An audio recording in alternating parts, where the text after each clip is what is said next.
country, we have a bulging youth population, which I consider to be, if the question around youth empowerment and youth joblessness and youth education is not addressed, then I consider it to be a ticking time bomb, not just for Mandera, but also for the nation at large.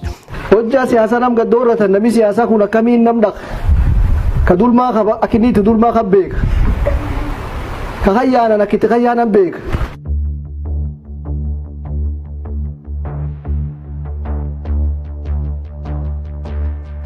Honorable Abdulhab, Member of Parliament elect for Mandera South. Asante sana for making time. Thank you. Speaking to them in terms of what the agenda is for the 13th Parliament, the newly elected members of Parliament. We'd like to hear from you at Trevor Mbija at Citizen TV Kenya. Use the hashtag Kenya's Choice 2022. Let's hear your advice.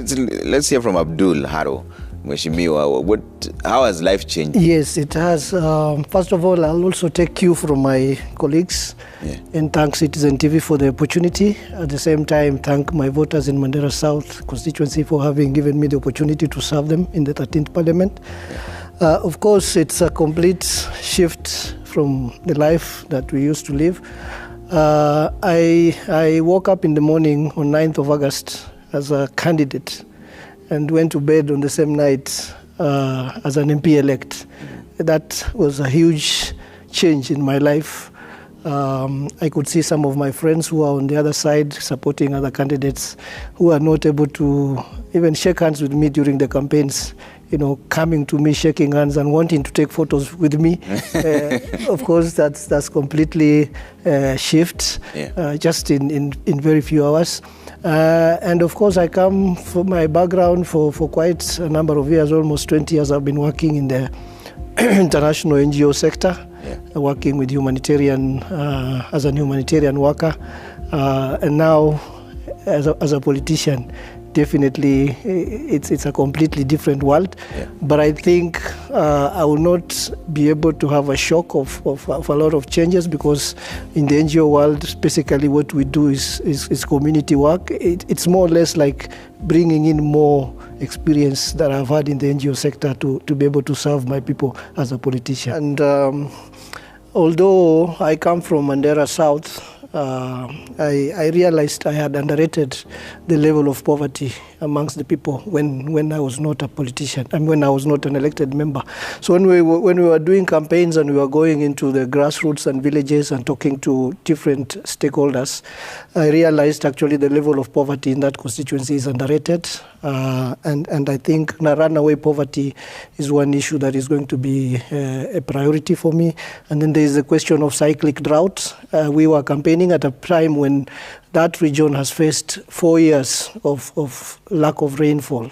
And actually, if you look at the voter turnout in that part of the world, it was very low, because most of the voters were, they had shifted to other countries, including Somalia and Ethiopia, looking for pasture and water. So we had very, very low turnout. So the cyclic drought and the impact it is having on our people is an issue that is going to be of priority for me.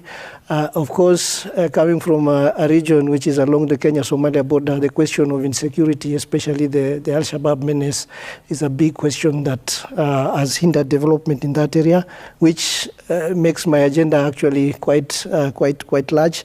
And of course, we have a very young population, just like the rest of the country. We have a bulging youth population, which I consider to be, if the question around youth empowerment and youth joblessness and youth education is not addressed, then I consider it to be a ticking time bomb, not just for Mandera, but also for the nation at large.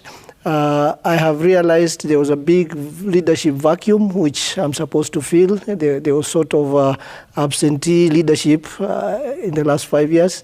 And of course, there is the question of broken promises. Everywhere I went to campaign, people were talking about, promises that were never fulfilled, and they were asking whether I'll be any different. And of course, as a legislator, I will also be able to focus on the national legislative agenda, especially now that we are in a very critical transition period in this country. a lot of, I don't want to call it wrangling, but there's a lot of competition even at the national level between different coalition parties and the legislative agenda. For those who want to, everybody having different approach towards the development agenda, the economic, empowerment question. And for my region, I think I will be very much concerned with issues at the national level and legislative agenda that will be able to help livestock farmers. And one of the areas that will be of key importance to me, which I think I will be able to work out on a bill, is the question of livestock insurance. Because as I had hinted earlier, we are going through a 4 season of lack of rainfall, and a lot of livestock have died, and pastoralists don't have money in the banks.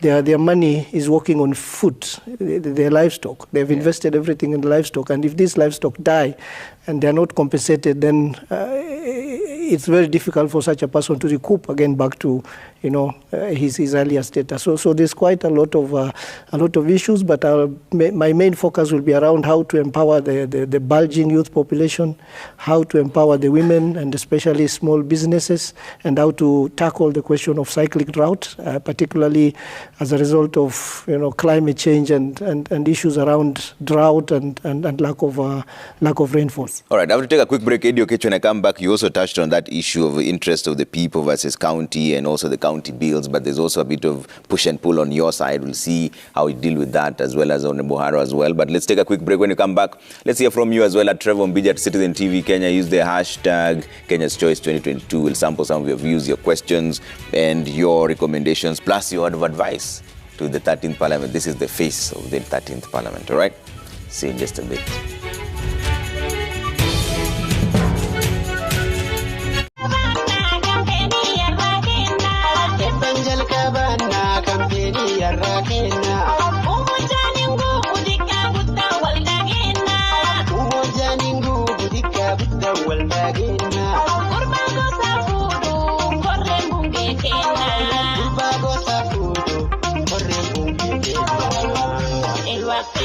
Corre